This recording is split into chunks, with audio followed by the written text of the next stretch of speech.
নির্বাচনের আর মাত্র কয়েকদিন বাকি, হাতে সময় একেবারেই কম। তাই সকাল থেকে রাত পর্যন্ত প্রচারণায় ব্যস্ত সময় পার করছেন প্রার্থীরা। কুষ্টিয়ার 4টি আসনের মধ্যে সবচেয়ে বড় উপজেলা দৌলতপুর। আসনটিতে 8 জন প্রার্থী প্রতিদ্বন্দ্বিতা করলেও মূল লড়াই হচ্ছে বিএনপি ও জামায়াতের মধ্যে।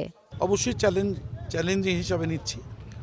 আর কোনো প্রতিবন্ধিতা হবে বলে দৌলতপুরে আমি বিশ্বাস করি না। দৌলতপুর বর্ডার এলাকা, কিছু এলাকা সন্ত্রাস কবলিত আছে। আমি প্রশাসনকে অনুরোধ করব, দৌলতপুরে প্রচুর অস্ত্র ঢুকছে, কিছু অস্ত্র গ্রেপ্তারও হয়েছে। গত কয়েকদিন আগে 4টা অস্ত্র ধরা পড়ছে।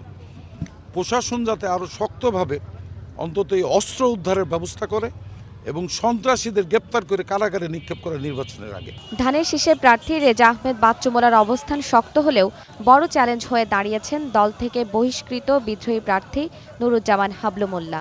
আমার যারা ভোট করবে প্রত্যেকটা ভোটার আমি মনে করব তারা হাবলু মোল্লা।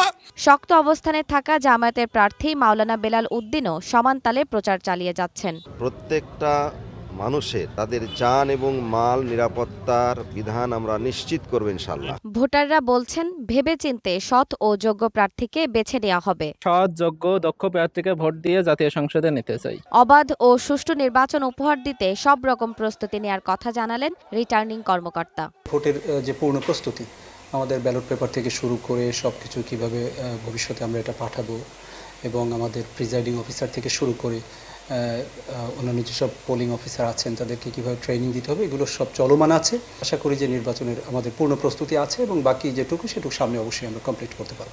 কুষ্টিয়া 1 আসনে ভোটার সংখ্যা 4,04,504 জন। জেরিন জামান, গ্রিন নিউজ ডেস্ক।